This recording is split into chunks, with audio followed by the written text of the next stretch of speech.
Construcción de canalizaciones. Para realizar el tendido del cableado de red de datos, voz y video, es necesario instalar previamente las canalizaciones requeridas o planear la utilización de las ya existentes.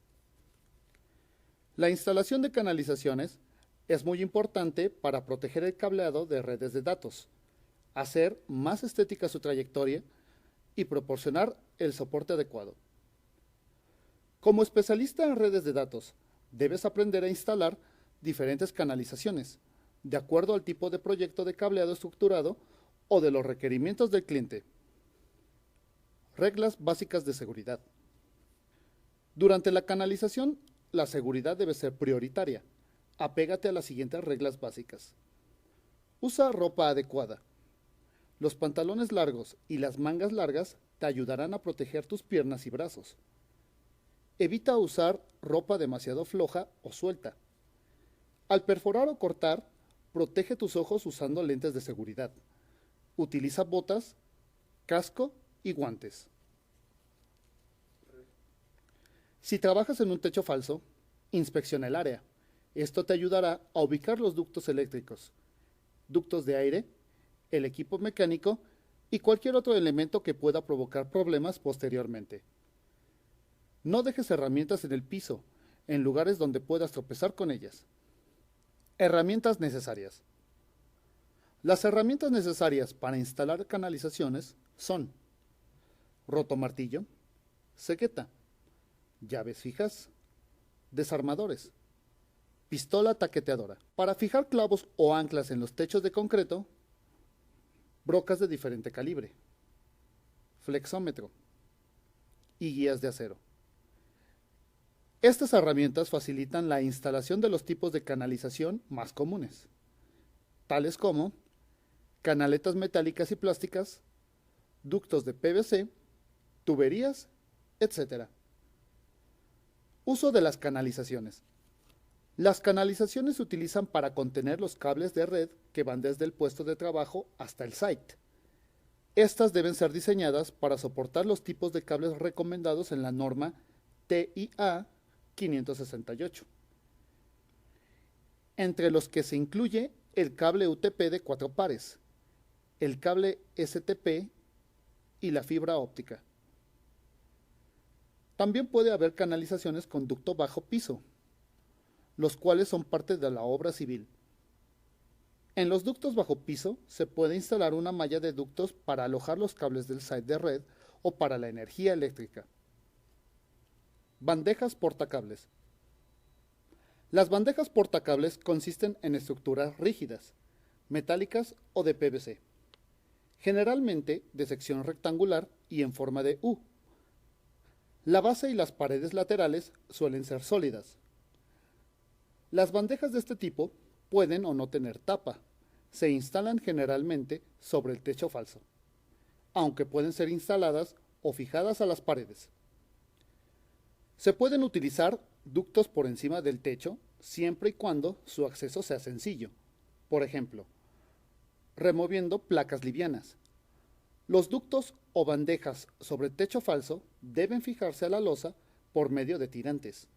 No se recomienda que estén apoyadas directamente sobre la estructura propia del techo falso.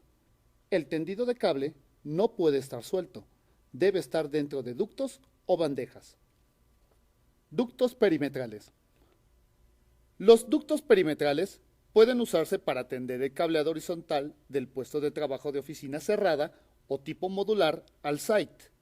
El ancho de las canalizaciones dependen de la cantidad de cables y de su diámetro, ya que este es mayor cuando tienen más pares agrupados.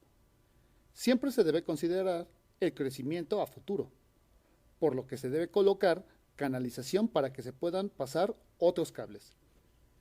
Para determinar el ancho de la canalización, apóyate de la siguiente tabla. En ella se muestra en la columna izquierda el ancho de la canalización, mientras que en las columnas siguientes el diámetro externo de los cables. Las canalizaciones más angostas son de media pulgada y pueden albergar solo un cable delgado de 3.3 o de 4.6 milímetros de diámetro. Dimensión de canalizaciones. El ancho de la canalización aumenta en cuartos de pulgada. Por ejemplo, al de 3/4 le sigue el de 1 pulgada, y así sucesivamente. En caso de que se utilice una canalización de 1 pulgada, esta puede albergar hasta 3 cables de 7.4 milímetros de diámetro u 8 cables más delgados. Otro aspecto importante a tomar en cuenta es la distancia de separación que debe tener la canalización de redes con relación a la canalización para cables de energía eléctrica. En caso de que la acometida sea de baja potencia, esté aterrizada y canalizada, la distancia no importa. Por el contrario, en el caso de que los cables eléctricos sean de media potencia, la distancia que debe existir entre canalizaciones es de 80 centímetros y para líneas de alta potencia será de 1,5 metros. En caso de líneas no blindadas y no aterrizadas, la distancia debe ser mayor, aunque sean de baja tensión. Tuberías en muros. Para fijar tuberías en muros, se deben utilizar tramos de soporte para instalación de tuberías, ductos y canalizaciones, conocidos como unicanal. Los ductos se fijan a estos soportes con abrazaderas, procurando no poner los puntos de fijación a más de 1.2 metros e instalando registros a no más de 30 metros de distancia entre registro y registro. Entre más cerca estén los registros, menor será la fricción al momento de hacer el tendido de los cables. Fijar canalizaciones en techos de concreto. La técnica para fijar canalizaciones a techos de concreto es usar una pistola taqueteadora que incrusta mediante disparos las anclas o clavos con rosca al techo de concreto. Una vez fijas las anclas mediante una tuerca, se coloca la varilla con rosca y al final se coloca el tramo de unicanal, formando un columpio sobre el cual se colocarán los ductos. Utilizando la misma técnica para fijar canalizaciones al techo de concreto, se pueden instalar bandejas y escalerillas para cableado. Siempre se debe seguir la ruta más corta, con la menor cantidad de curvas posibles y sin atravesar habitaciones en diagonal.